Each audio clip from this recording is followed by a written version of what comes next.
দিছেন জীবনে সবই। ওই 10 বছর পরে গিয়ে একটা আবদার পুরা করতে পারেন নাই, এখন বলে তুমি আমার জীবনে কি দিছো। কি আমার মহিলা মায়ের আমার একটু রাগ করতেছে না, কি বলেন? মাঝে মধ্যে সত্য কথা একটু তিতাও হয়। নিমের রস কিন্তু তিতা, নাকি বলেন? এক মাহফিলে গেলাম, যাওয়ার পরে সেই রংপুরে, তা আমার বলে হুজুর কি খাবেন? আমি বলছি নিমের রস খাবো। হুজুর আর খাওয়ার কিছু পাইলেন না। আমার সাথে এক ভাই মাহফিল আসছে, ও বললো হুজুর আমি মিষ্টি খেতে খুব পছন্দ করি। ভাই কই? তো যাই হোক, তা আমি বললাম যে নিমের রস খাবো। কই কেন? আমি আমার খুব অ্যালার্জি। আজকে আমার ভাই যে খাবার পাকড় চিংড়ি গরু গোশত খাইতে পারি নাই অ্যালার্জির কারণে। তো এখন আমি বললাম নিমের রস খাবো। কেন? যে নিমের রস তিতা হতে পারে, কিন্তু খাইলে অ্যালার্জি চলে যাবে। ঠিক না ভাই? ঠিক। আমার শরীরটা সুস্থ থাকবে নিমের রস খাইলে। আর মিষ্টি খাইলে, মিষ্টি খেলে ডায়াবেটিস হওয়ার সম্ভাবনা আছে। সবসময় মিষ্টি দেওয়া যাবে না, একটু তিতাও মাঝে মধ্যে দিতে হবে। কষ্ট পাবেন আপনারা, কষ্ট পাবেন আপনারা। সুন্নাত শুধু মিষ্টি খাওয়ার নাম না, সুন্নাত ওহদের ময়দানে পাথর খাওয়ার নাম সুন্নাত। ঠিক না বেঠে? আমাদের দেশে কিছু বক্তা আছে আউল বাউল ফাউল, মাঝে মধ্যে এমন বাউল গান গাইছে, এই গানের শিরকে ভরা। আছে না এরকম বক্তা? হ্যাঁ আছে। আর আজকে নামই কইলাম না, জান আমার অবস্থা খারাপ। যাই হোক, আমি কেন বললাম, এই জন্য আমার বিরুদ্ধে লাগছে। আমি বলি তুমি আমার বিরুদ্ধে লাগতে পারো। নবীর বিরোধিতা যতই করছে আবু জাহেল, ততই নবীর দাম বাড়ছে। আমার মাহফিল আগে লোক হইতে 1000, 50,000 লোক হয়। আলহামদুলিল্লাহ বলেন। যত বিরোধিতা করবা, আমি হক কথা বলার কারণে আমার ততই জনগণ বাড়বে, তত ইসলামের পক্ষে মানুষ আকৃষ্ট হবে। ঠিক না ঠিক? আবু জাহেল বলেছিল যে মুহাম্মদের কাছে যাবা না। মুহাম্মদ মন্ত্র পড়ে, যেই মাত্র গেছে গিয়ে দেখে মুহাম্মদ সাল্লাল্লাহু আলাইহি সাল্লাম মন্ত্র তো পড়ে না, কোরআন তেলাওয়াত করে। আর কোরআন তেলাওয়াতে দেখবেন প্রত্যেকটা আয়াতে আয়াতে মিল আছে না নাই? ওয়াশ-শামসি ওয়া দুহাহা ওয়াল কমারি ইযা তালাহা ওয়ান নাহারি ইযা জাল্লাহা। আর-রহমান আল্লামাল কুরআন খালাকাল ইনসান আল্লামাহুল বায়ান। এরকম কুল হুয়াল্লাহু আহাদ আল্লাহুস সামাদ লাম ইয়ালিদ ওয়া লাম ইউলাদ ওয়া লাম ইয়াকুল লাহু কুফুয়ান আহাদ। এরকম মিল কুল আউযু বিরাব্বিন নাস মালিকিন নাস ইলাহিন নাস মিন শাররিল ওয়াসওয়াসিল খান্নাস আল্লাযী ইউওয়াসওয়িসু ফি সুদুরিন নাস মিনাল জিন্নাতি ওয়ান নাস। মিল আছে না নাই? প্রত্যেকটা আয়াতের শেষে সন্ধে সন্ধে মিল। বলি ইয়া রাসূলুল্লাহ, ওরা বলছিল যে আপনি পাগল আর মন্ত্র পড়েন। আমরা চিন্তা করলাম একটু পাগল দেখে আসি। কি দেখে আসি? পাগল দেখে আসি। কিন্তু পাগল দেখতে গিয়ে দেখি এর মতো, ওনার মতো ভালো মানুষ পৃথিবীতে আর হয় না। ওয়া ইন্নাকা লাআলা খুলুকিন আযীম। ইয়া রাসূলুল্লাহ, ইয়া হাবিবাল্লাহ, আপনার বিরুদ্ধে আবু জাহেল ঘোষণা দিয়েছে আপনি পাগল হয়ে গেছেন, জাদু করেন, মন্ত্র পড়েন। কিন্তু আমরা এসে যা শুনলাম, এটা পৃথিবীর মানুষ কোনোদিন পড়তে পারে না। পৃথিবীর মানুষ ছন্দ কবিতা বানাতে পারে, কিন্তু এমন আজীব আজীব তথ্য, এমন বিজ্ঞানময় কথা পৃথিবীর মানুষ বলতে পারে না। যা শুনেছি, যা দেখেছি, আমাদের বিশ্বাস করতে আর বাকি নাই। ইয়া রাসূলুল্লাহ, আপনি যে রাহমাতুল লিল আলামিন নবী, আপনি আমাদেরকে পড়ে দেন লা ইলাহা ইল্লাল্লাহু মুহাম্মাদুর রাসূলুল্লাহ সাল্লাল্লাহু আলাইহি সাল্লাম। কালিমা পড়ে পড়ে মানুষ মুসলমান হয়ে গেছে। এই ছেলে টার্গেট লাইট মারে, ওটা দেখেন তো, টার্গেট লাইট রাখো। দেখো না কি মজা করতেছে ও বসে বসে। হাজার হাজার মানুষ তার সাথে ও আমাকে টার্গেট রাখছে, বুঝে নাই আর কি। ঠিক আছে, ওর কাছে টার্গেট লাইটটা নিয়ে পকেটে রেখে দেন, পরে খেলো তুমি যাও, আপাতত বন্ধ রাখো। হ্যাঁ, ছোট মানুষ, সমস্যা নেই, একটু মারছ আর কি, মজা তো করে, আমরাও কত মজা করছি, কোনো ব্যাপার না।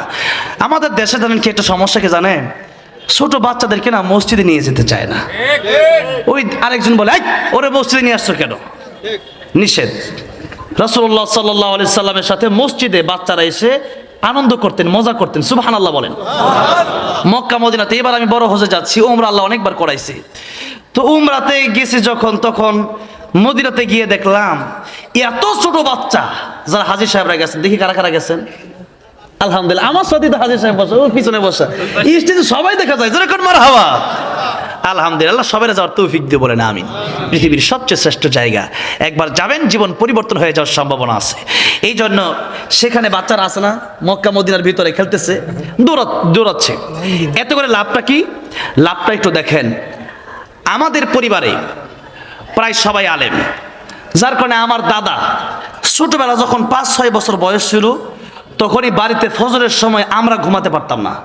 আজান হয়ে গেছে মানে কেউ ঘুমাতে পারবে না, দরজায় বাড়ি, লাঠি দিয়ে বাড়ি, এখন নামাজে চলে যাও। আর এই নামাজের নির্দেশ দেওয়া হয়েছে, নামাজ যখন 7 বছর তখনই নামাজে পাঠিয়ে দিবেন।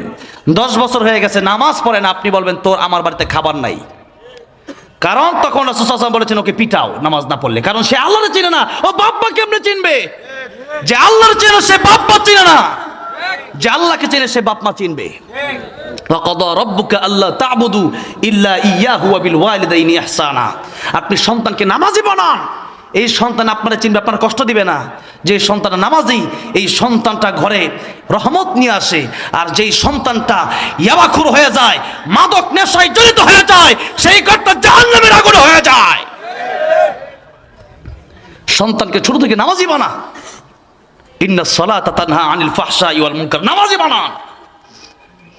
নামাজি যদি না বানান, এরপরে সন্তান ছোটবেলা খেলবে, আদর করবে। ছোটবেলায় আমি অনেককে দেখেছি বিভিন্ন নাটক সিনেমা মোবাইলে দিয়ে ধরে রেখেছে। আপনি আল্লামা সাঈদীর তাফসীর দিয়ে ধরে রাখেন, এই সন্তানটা আল্লামা সাঈদীর উত্তরসূরি হবে। আমি আজকে আলোচনা কিভাবে করছি, এই আলোচনা আমি করছি, আমার এই আলোচনা আমি প্রথম ভূমিকা দেব আল্লামা সাঈদীকে। কাকে দেব? আল্লামা সাঈদী রহমাতুল্লাহ আলাইহিকে দেব। কারণ জন্মের পরেই যখন কিছুটা বুঝি, তখনই আল্লামা সাঈদীর রেকর্ড আমি শুনতাম আমার বাপের, আমার চাচাদের মোবাইলে, অডিওতে। তখনই কারি আব্দুল বাসিত রহমাতুল্লাহ তেলাওয়াত শুনতাম। এই ঝিনাইদার কৃতি সন্তান আইনুদ্দিন আল আজাদ রহমাতুল্লাহ আলাইহি চলে গেছেন, আল্লাহ জান্নাতের উচ্চ মাকাম দান করেন, বলেন আমিন। তাদের ইসলামের সঙ্গীত আমি শুনতাম তখনই, যার কারণে এই ভূমিকাগুলো এখন আমার মধ্যে পাওয়া যাচ্ছে। এখন আল্লাহ আমাকে তাফসীর করার সুযোগগুলো দিয়েছেন। আর আপনার সন্তানকে আপনি নায়ক আর গায়কদের ভিডিও দেখাবেন, সে চিন্তা করবে আমি কিভাবে নায়ক গায়ক হব। অথচ নায়ক গায়ক যারা হয়েছে, ওরা কবরে গেলেও ওদের গুনাহ হতেই থাকে। নাউজুবিল্লাহ বলেন। এই জন্য সন্তানদেরকে মসজিদে নিয়ে যাবেন। ও একটু দুষ্টামি করলে করুক, এটা সমস্যা নাই, ওটা কোনো সমস্যা নেই। আপনার নামাজে এমন মন যে ও দুষ্টামি করতেছে, আপনার ওইদিকে মন চলে যায়, আপনি কেমন নামাজি? আপনি তো নামাজ পড়বেন, আপনার সামনে কি হবে না হবে, পৃথিবী কিয়ামত হয়ে যেতে পারে, কিন্তু আপনি চিন্তা করবেন আমার সম্পর্ক এখন আমার আল্লাহর সাথে চলতেছে, কি হবে না হবে জানি না। এই জন্য নামাজ, এই ব্যাপারটা আপনি ছোট থেকে বাচ্চাদেরকে শিখাবেন। ছোট থেকে বাচ্চাদেরকে নামাজে নিয়ে যাবেন। আপনি যাবেন, আপনার সাথে 5 ওয়াক্ত নামাজ আপনার সন্তানটাকে নিয়ে যাবেন। আর ওকে যদি না নিয়ে যান, ও আস্তে আস্তে বড় হবে কিন্তু নামাজ শিখবে না। আমরা নামাজ শিখেছি কোন জায়গায়? মাদ্রাসায় গিয়ে নামাজ শিখি নাই। আগে নামাজ শিখেছি পরিবার থেকে, ফ্যামিলি থেকে আগে নামাজ শিখেছি। আগে সর্বদা আমার দাদা আমাকে নামাজ শিখিয়েছেন। এই জন্য নামাজ আপনার সন্তানকে আপনি শিখাবেন। আপনি কিভাবে নামাজ পড়তেছেন, আপনার সন্তানটাও পড়বে, আল্লাহ খুশি হয়ে যাবে, আল্লাহ সন্তানটাকে রুলি বানায় দিবে। সুবহানাল্লাহ। নিয়ে যাবেন তো মসজিদে, কোনো রাগারাগি করা যাবে না। মসজিদে হাসান হুসাইন রাদিয়াল্লাহু আনহুমা, হুসাইন রাদিয়াল্লাহু কত মজা করতেন। একদিন করে, না না তুমি বড় না আমি বড়, যেরকম সুবহানাল্লাহ। নবী বলেন, হুসাইন আমি তো বড়, আমি তো রহমাতুল্লিল আলামিন। তো হুসাইন বললেন, না না তোমার থেকে একটা দিকে কয়েক গুণে আমি বড়, কয়েকটা দিক দিয়ে আমি হুসাইন বড়। তখন কথা হচ্ছে, এগুলো প্রশ্ন যেগুলো, এগুলো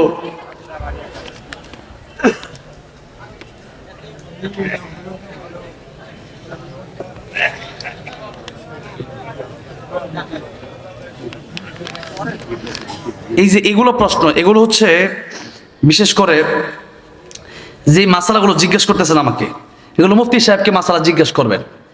তো আলহামদুলিল্লাহ, এরপরে শরীর ভালো আছে, কোনো কষ্ট নাই। আমাদেরকে অনেকে জিজ্ঞাসা করে কেমনে পারে, আমরা বলছি আল্লাহর রহমত আছে। আল্লাহর কি আছে? আল্লাহর রহমত আছে। রহমত আছে যেখানে আমরা আছি, সেখানে গোটা পৃথিবীতেই আল্লাহর রহমত দিয়া ভরা। আমি যে ভাইয়ের বাসায় খাবার খাইলাম, আলহামদুলিল্লাহ ভাই, আলহামদুলিল্লাহ, এত খাবার খাওয়ালেন। ভাইয়ের বাগান আছে, কত বড় বাগান, আর কি মজার, কি বলে এটাকে, ড্রাগন। মাশাআল্লাহ, আলহামদুলিল্লাহ, মন ভরে গেছে। আমার ভাইকে আল্লাহ কবুল করেন, বলেন আমিন। আল্লাহ রাব্বুল আলামিন এই সূরাতুল আহজাবের 41 এবং 42 নম্বর আয়াতে কি বলেছেন তা আমরা একটু বোঝার চেষ্টা করি। ওয়াজ মাহফিল আমরা যখন শুনবো, তখন মনে রাখতে হবে, সবই বলতে হবে। আমরা তো অনেক মানুষ আছে যে এক একজন এক একটার উদ্দেশ্যে আসি। আমরা মূলত আসবো আমরা কোরআন শিক্ষার জন্য। মূলত কিসের জন্য আসবো? যে আমরা অনেক কিছু জানি না, ওই বিষয়গুলো আমরা যেন জানতে পারি, বোঝার নিয়তে এই মাহফিল আমি জানি এখন যারা আছেন আস্তে আস্তে আস্তে আস্তে আমি মাহফিল শেষ করতে করতে মোটামুটি 12টা বাজলে সবাই থাকবে না, এতক্ষণ পর্যন্ত সবাই থাকেন, আস্তে আস্তে সবাই চলে যায়। তবে যারাই থাকবেন তারাই লাভবান হবেন। তারা কি হবেন? লাভবান হবেন। লাভ কোরআন হাদিস শিখতে পারলেই লাভ, আর কোরআনের বাইরে যা আছে সব হলো দুকা। এই সব কি? ওমাল হায়াতুদ দুনিয়া ইল্লা মাতাউল গুরুর। কোরআন যেখানে আছে সেখানে লাভ আছে। আল্লাহ রাব্বুল আলামিন বলছেন, ইয়া আইয়ুহাল্লাযীনা আমানু যকুরুল্লাহা যিকরান কাসীরা। হে ঈমানদারগণ, তোমরা বেশি বেশি আল্লাহর জিকির করো। বেশি বেশি কি করবেন? আমরা আল্লাহর জিকির বেশি করি না, মানুষের গীবত বেশি করি। দোকানে বইলে গীবত আছে না নাই? শোনেন, অনেক আমল করছেন, আমলটা যদি আপনার না থাকে কষ্ট আছে না নাই? সারা মাস চাকরি করছেন, চাকরি করার পর আপনাকে মালিক বলল তোমাকে যেভাবে বলছে ওইভাবে করো নাই। যেমন আপনাকে এই একটা জায়গার মালিক, 10 কাঠা জায়গার মালিক একটা কাজ দিল, আপনি এই জায়গায় কাজ না করে অন্য জায়গায় করলেন, মালিক আপনাকে টাকা দিবে? দিবে না। আরো সহজভাবে বলি, এখানে তো আলহামদুলিল্লাহ, আচ্ছা এখানে যেটা আমি অনেক সময় মাছের কথা বলি, এই যশোর হয়ে তো আসলাম, যশোরের কাছাকাছি, এইদিকে খেজুরের রস তো আছে নাকি বলেন? খেজুরের অভাব নাই আলহামদুলিল্লাহ। এই বছর এখনো খাওয়া হয়নি, এই আফসোসটা রয়ে গেল। রবিল ভাইকে বললেন খাওয়াইতে আমাকে, এই খেজুর রস খেয়ে যেতে হবে। এই যে খেজুরের রস, এটা আল্লাহর একটা নিয়ামত। খেজুরও হয়, গাছে ফলও খাওয়া যায়, গাছের রসও খাওয়া যায়, আলহামদুলিল্লাহ বলেন। এই যে খেজুরের রস একটা কলসি দেয় না, কি বলেন এটাকে? হ্যাঁ, হাড়ি। হাড়ি তো হাড়ি যে দেন, এই হাড়ির নিচে মনে করেন নিচে দিয়ে যদি ভাঙ্গা থাকে তাহলে কি রস জমা হবে? সারা রাত আপনি একটা হাড়ি টাঙায় রাখলেন, খেজুর গাছের সাথে লটকায় রাখলেন, টাঙায় রাখলেন। এখন ওই হাড়ির তলা নাই, হাড়ির কি নাই? তলা নাই। এখন হাড়ির যদি তলা না থাকে, সারা রাত রস পড়বে ঠিকই, কিন্তু হাড়িতে পড়বে না, সব মাটিতে চলে যাবে। আমরা অনেক আমল করি, নামাজ পড়ি, রোজা রাখি, হজ করি, যাকাত দেই, দান করি, সদকা করি, এত কাজ, কিন্তু আমাদের কিছু কাজের কারণে আমাদের আমলগুলো থাকে না। এর মধ্যে একটা হচ্ছে মানুষের বিরুদ্ধে গীবত করা। একজন আরেকজনের বিরুদ্ধে গীবত করে, এই একটা দোষ।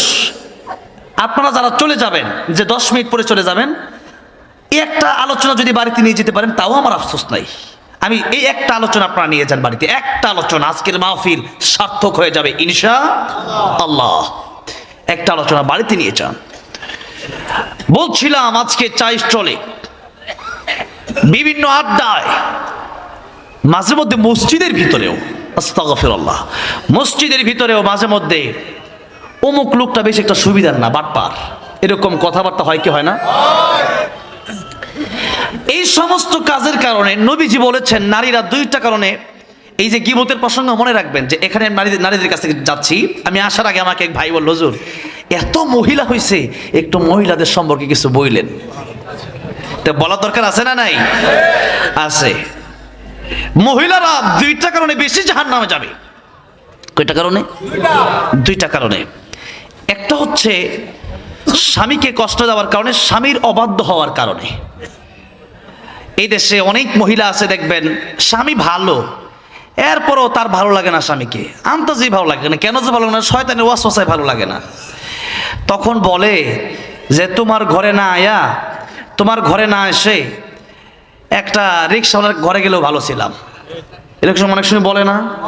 বলে। এরকম কথা বলা নিষেধ।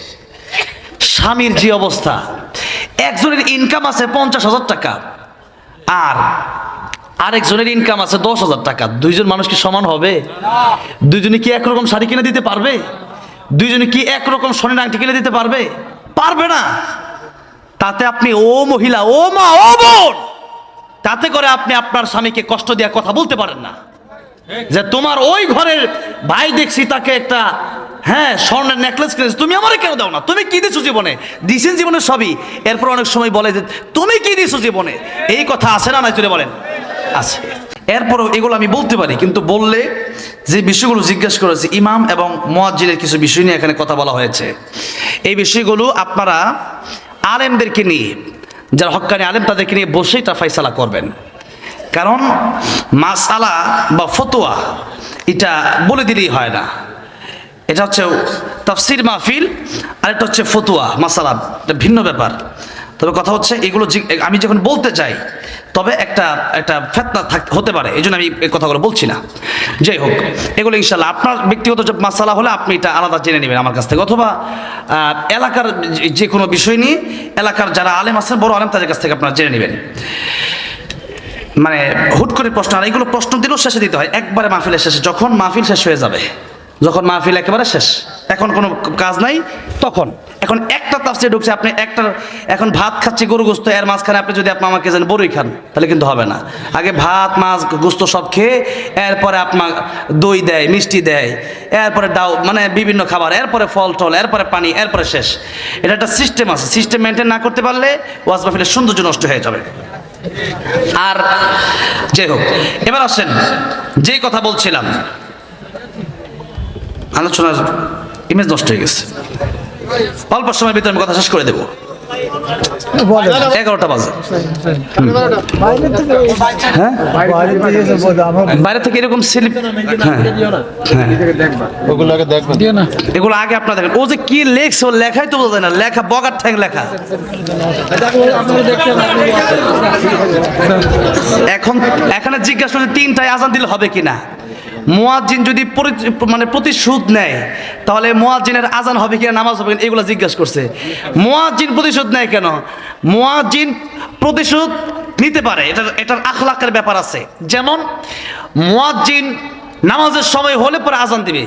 কখন আজান দিবে? নামাজের সময় হলে পরে আজান দিবে। এখন এশার টাইম মনে করেন হবে 6:30, আমি কি 5টায় এশার আজান দেবো নাকি? তখন তো মাগরিব আজান হবে, আরে এশার আজান এশারের সময় হবে। এটা হচ্ছে আমি বলে দিচ্ছি। এরপরে দিছে যে মুয়াজ্জিন যদি প্রতিশোধ বোধক হয়, যদি এরকম হয় যে মধ্যে প্রতিশোধ নেয়, হ্যাঁ, এখন আপনি আমাকে একটা থাপ্পড় দিচ্ছেন, আপনাকে একটা থাপ্পড় আমার দেওয়ার ইসলামে অনুমতি আছে। এর মানে আমার আজান হবে না বিষয়টা এরকম না, অবশ্যই আমার আজান হয়ে যাবে। তার মানে আপনি আমাকে একটা থাপ্পড় দিচ্ছেন, আপনাকে বিনিময়ে 5টা ঘুষি দিতে পারি না, এটা ইসলামে নাই।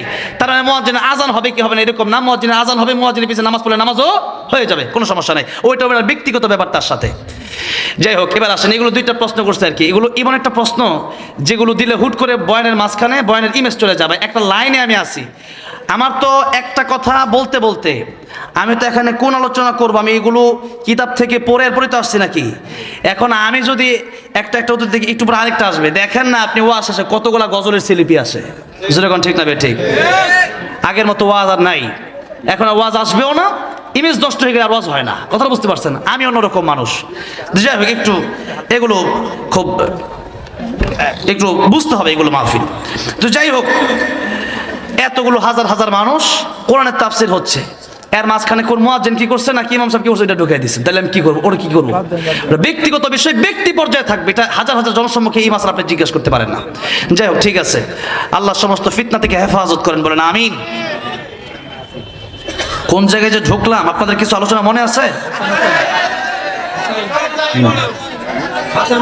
হ্যাঁ, হুসাইন রাদিয়াল্লাহু আনহু জিজ্ঞেস করলেন, ইয়া রাসূলুল্লাহ, আর অনেকগুলো প্রসঙ্গ সেখানে আছে, নারীদের বিষয় আছে, গীবত আছে, নারীরা 2 কারণে জাহান্নামে যাবে, এই বিষয়গুলো আছে, আমি সবগুলোই মনে আছে। তারপর আপনাদেরকে আরেকবার জিজ্ঞেস করলাম। হুসাইন রাদিয়াল্লাহু আনহু বললেন, না না, তুমি বড় না আমি বড়? নবী কয়, আমি তো বড়। হুসাইন রাদিয়াল্লাহু আনহু বলেন, না না, আমি তোমার থেকে বড় কয়েকটা দিক দিয়ে। বলেন সুবহানাল্লাহ। নবী কয়, হুসাইন তাহলে কেমনে সম্ভব, তুমি কেমনে বড় হইলা? হুসাইন জিজ্ঞাসা করল, ইয়া রাসূলুল্লাহ, ইয়া হাবিবাল্লাহ, বলো তো তোমার মায়ের নাম কি? বলে আমেনা।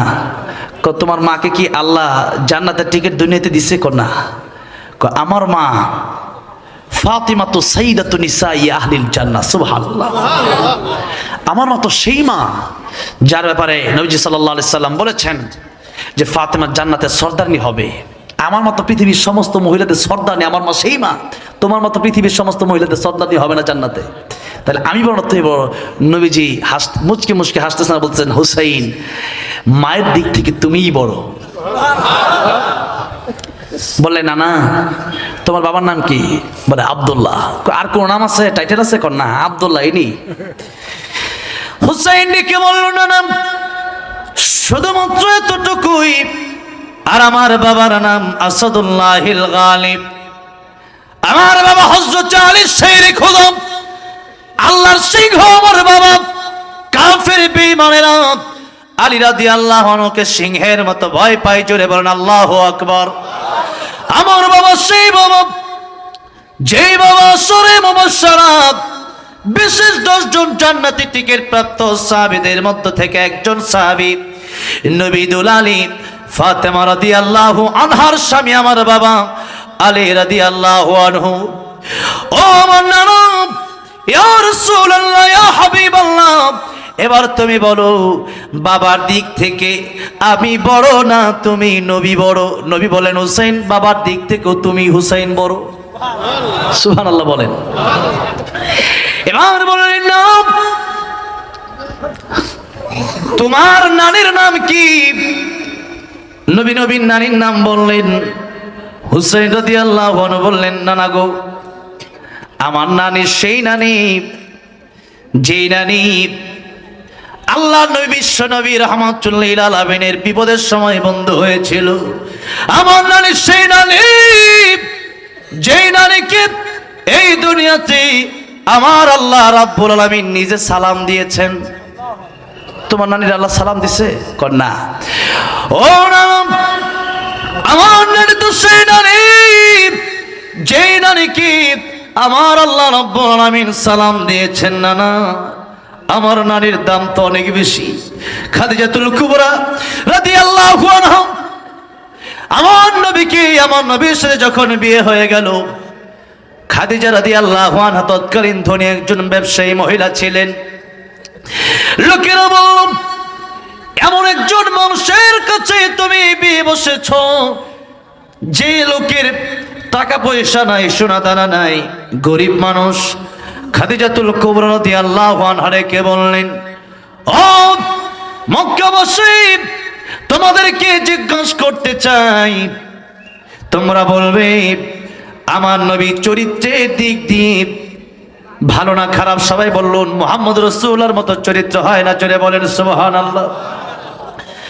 খাদিজাতুল কুবরা বললেন, আমার নবীর বংশ ভালো না খারাপ?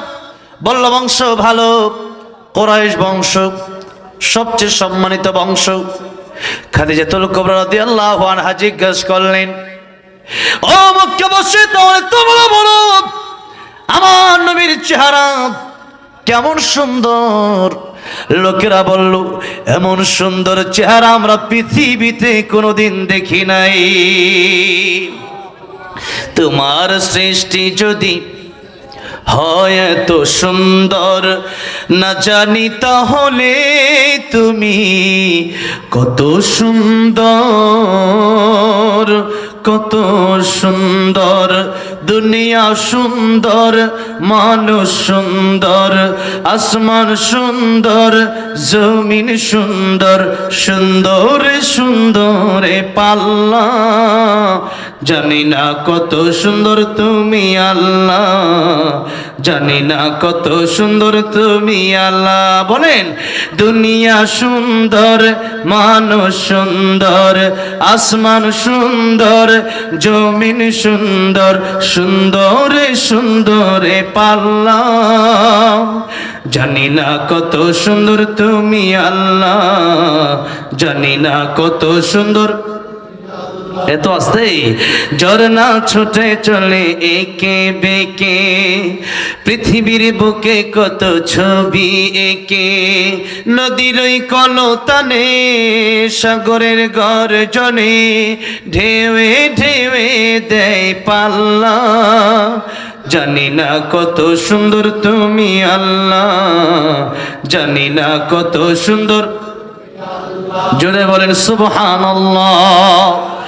আমার নবী বিশ্ব নবী রাহমাতুল্লিল আলামিন আম্মা জান আয়েশা সিদ্দিকা রাদিয়াল্লাহু আনহা বলেন, ও দুনিয়ার মানুষেরা, দুনিয়ার একটা সূর্য আছে, দুনিয়ার সূর্য ওঠে সকাল বেলায়, আর আমার ঘরে একটা সূর্য আছে, সেই সূর্য উঠে আমার ঘরে মাগরিবের পরে রাতের বেলায়। জোরে বলেন সুবহানাল্লাহ।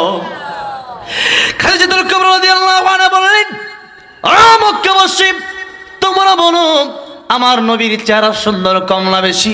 সকলেই বলেন এমন সুন্দর চেহারা পৃথিবীতে আর নাই। জোরে বলেন সুবহানাল্লাহ।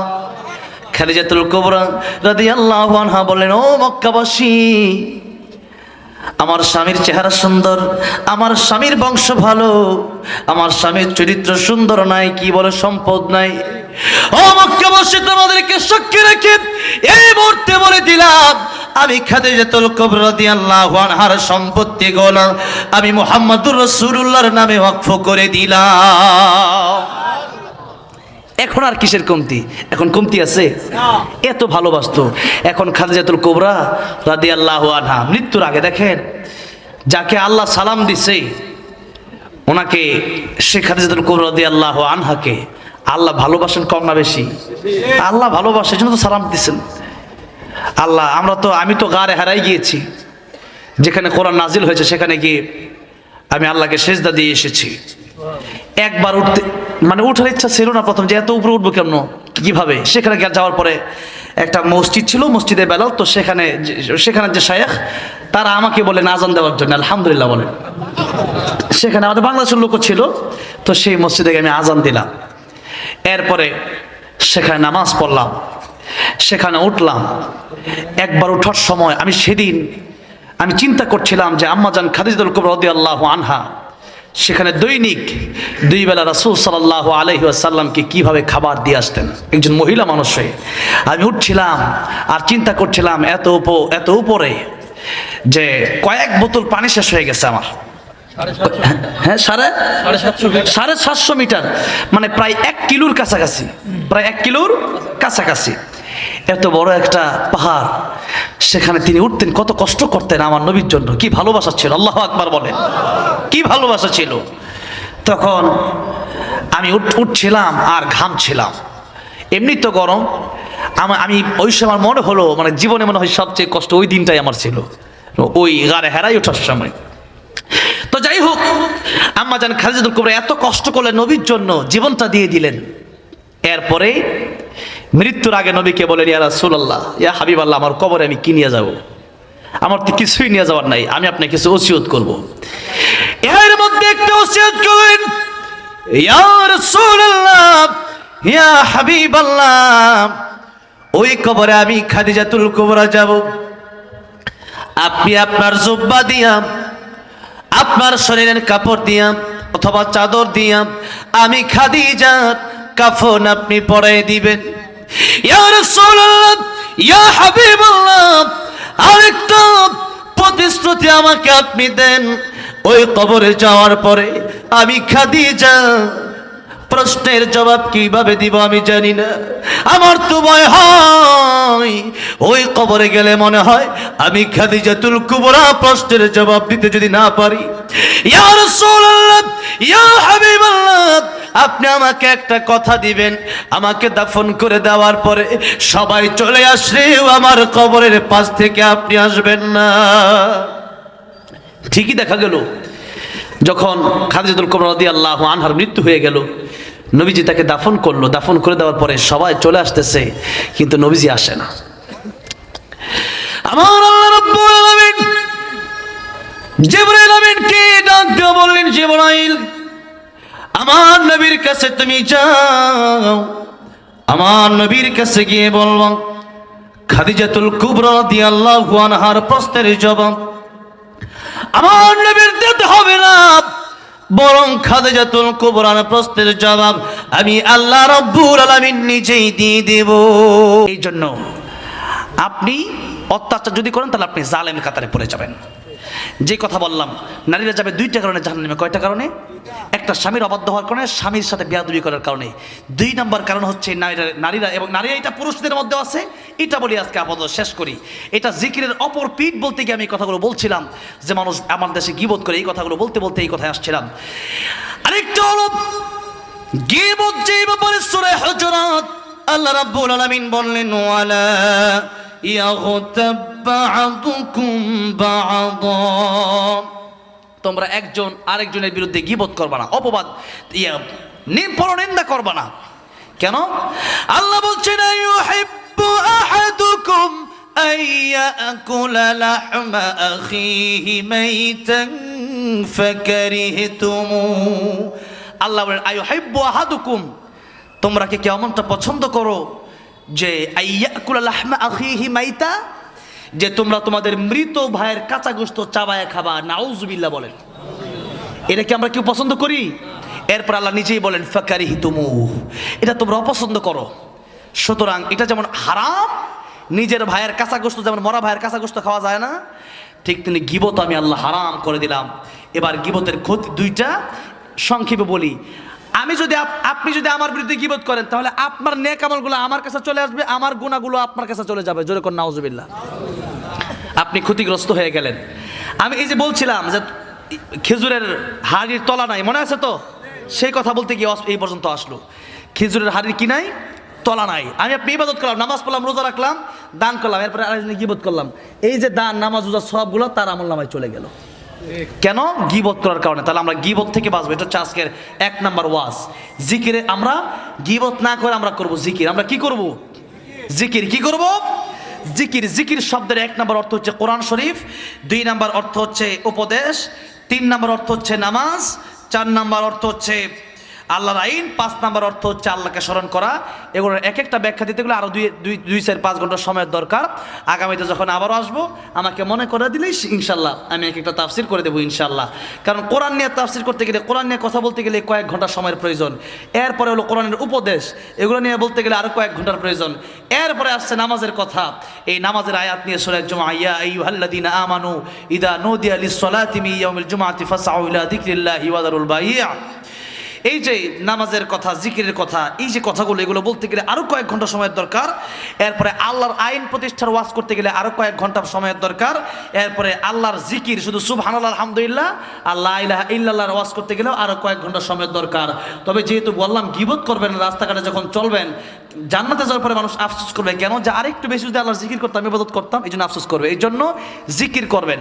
এই জিকিরের ফজিলত একটু বলি। যেমন আপনি রাস্তাঘাটে চলতেছেন, পড়বেন সুবহানাল্লাহ আলহামদুলিল্লাহ। আপনি যখন পড়লেন, তখনই আল্লাহ রাব্বুল আলামিন, নবীজি বলেছেন, এই দুনিয়াতে যত ফাঁকা জায়গা, আল্লাহ সমস্ত ফাঁকা জায়গাগুলো সব দেয়া ভরপুর করে দিবেন। তাহলে পড়বেন কি পড়বেন না? রাস্তাঘাটে চলছেন, সুবহানাল্লাহ আলহামদুলিল্লাহ পড়েন। এরপরে আরেকটু বলবো, আর 5 মিনিট বলে এরপরে আমি দোয়া করে দিচ্ছি। মুসা কালিমুল্লাহ একদিন আল্লাহ রাব্বুল আলামিনকে বললেন, আয় আল্লাহ রাব্বুল আলামিন, তুমি আমার একটা আনকমন জিকির দাও, যে জিকির পৃথিবীর সব মানুষকে তুমি দাও না, একটা আনকমন জিকির দাও। আল্লাহ রাব্বুল আলামিন বলেন, মুসা তুমি বেশি বেশি জিকির করবা, লা ইলাহা ইল্লাল্লাহ, লা ইলাহা ইল্লাল্লাহ, লা ইলাহা ইল্লাল্লাহ মুহাম্মাদুর রাসূলুল্লাহ সাল্লাল্লাহু আলাইহি সাল্লাম। মুসা কালিমুল্লাহ আল্লাহ রাব্বুল আলামিনকে বলেন, আল্লাহ রাব্বুল আলামিন, तमाम পৃথিবীর মানুষরা তো এই জিকির করে, আমি লা ইলাহা ইল্লাল্লাহর জিকির কেন করব? আল্লাহ রাব্বুল আমিন বললেন, মূসা तमाम পৃথিবীর মানুষ লা ইলাহা ইল্লাল্লাহর জিকির করতে পারে, তবে শুনে রাখো পৃথিবীতে যা কিছু আছে সব কিছুর চাইতে দামি আমি আল্লাহর কাছে লা ইলাহা ইল্লাল্লাহর জিকির। পড়বেন, দাম বাড়বে, রহমত নাজিল হবে, আল্লাহ সব দিয়ে দিবেন। এরপরে সূরা ইখলাস পড়বেন 3 বার করে, পড়লে 1 খতম কোরআন শরীফের সব। কয় খতম? নবী একদিন বললেন, তোমরা প্রতিদিন 1000 আয়াত তেলাওয়াত করে ঘুমাবা। সাহাবী বললেন, এত অনেক কষ্টের ব্যাপার। প্রায় 6 পারা তেলাওয়াত করার সমান। নবীজি বললেন তোমাদেরকে সহজ করে দিলাম, তোমরা সূরা তাকাসুর একবার পড়বা, আল্লাহ রাব্বুল আলামিন তোমাদেরকে 1000 আয়াত পড়ে ঘুমালে যে সওয়াব হতো সেই সওয়াব দান করে দিবেন। কোন সূরা? সূরা তাকাসুর। সূরা ইখলাস কয়বার পড়বেন? 3 বার। প্রতি 5 ওয়াক্ত নামাজের পরে আয়াতুল কুরসি পড়বেন। কি পড়বেন? আয়াতুল কুরসি। মরতে দেরি, জান্নাতে যেতে দেরি না। সুবহানাল্লাহ। আমলগুলো করবেন। এরপরে এশার নামাজের পরে ঘুমের আগে পড়বেন সূরা মুলুক। কোন সূরা? এই সূরা মুলুক যারা পড়বে, নবীজি বলেছেন কবরে এই সূরা মুলুক তাদের আযাব থেকে বাধা হয়ে দাঁড়াবে, তাদের কবরে আযাব হবে না। আর কিয়ামতের কঠিন ময়দানে এই সূরাটা আল্লাহ রাব্বুল আলামিনের সাথে যারা করবে, তর্ক করবে, আল্লাহ এই বান্দাকে জান্নাতে দিবা, নাহলে আমি কোরআনকে অস্বীকার করবা। আমি কোরআন যদি তুমি তোমার কালাম হয়ে থাকে তাহলে বান্দাকে জাহান্নামে দিতেই হবে। যেরকম সুবহানাল্লাহ। তাহলে আমরা এই আমলগুলো করবো তো ইনশাআল্লাহ? করবো তো ইনশাআল্লাহ? আল্লাহ তৌফিক দান করেন, বলেন আমিন। আল্লাহ রাব্বুল আলামিন আমাদেরকে গীবত থেকে হেফাজত করেন, বলেন আমিন। আল্লাহ রাব্বুল আলামিন আল্লাহ জিকির করে, জিকির মানে কোরআন বলেছিলাম, জিকির মানে কোরআন শরীফ আপনি শিখবেন, বেশি বেশি কোরআন পড়বেন, কোরআনের উপদেশ। নামাজ বলেছিলাম, নামাজ না পড়লে আপনি সুবহানাল্লাহ আলহামদুলিল্লাহ পড়ে লাভ নাই, নামাজ পড়বেন। এরপরে আল্লাহর আইন মেনে নেবেন, এরপরে এই জিকিরগুলো করবেন। এই 5টা, এটা ইমাম ফখরুদ্দিন রাজি রহমতুল্লাহ তাফসিরে কাবিরে লিখেছিলেন। আজকে অনেক কথা বলা দরকার ছিল, এরপরও এক সিটি আসলো, আরেক বাচ্চা টার্গেট লাইট মারো, যার কারণে ওয়াজ গেল অন্যদিকে। যাই হোক, তারপরও আশা করি আপনাদের ফায়দা হবে ইনশাআল্লাহ। যতগুলো কথা শুনেছেন এগুলো যদি মানতে পারেন আপনার জীবন জান্নাতে যাওয়ার জন্য সহজ হয়ে যাবে। এই জন্য আল্লাহ রাব্বুল আলামিন আমাদেরকে খাঁটি মুসলমান, একজন দিনের দায়ী, একজন দিনের কর্মী হয়ে আল্লাহ রাব্বুল আলামিন যেন একজন খাঁটি মুসলমান হয়ে মুনাফিক যেন না হয়ে যায়, খাঁটি ইমানদার হয়ে যেন আল্লাহ কবরে যাওয়ার তৌফিক দান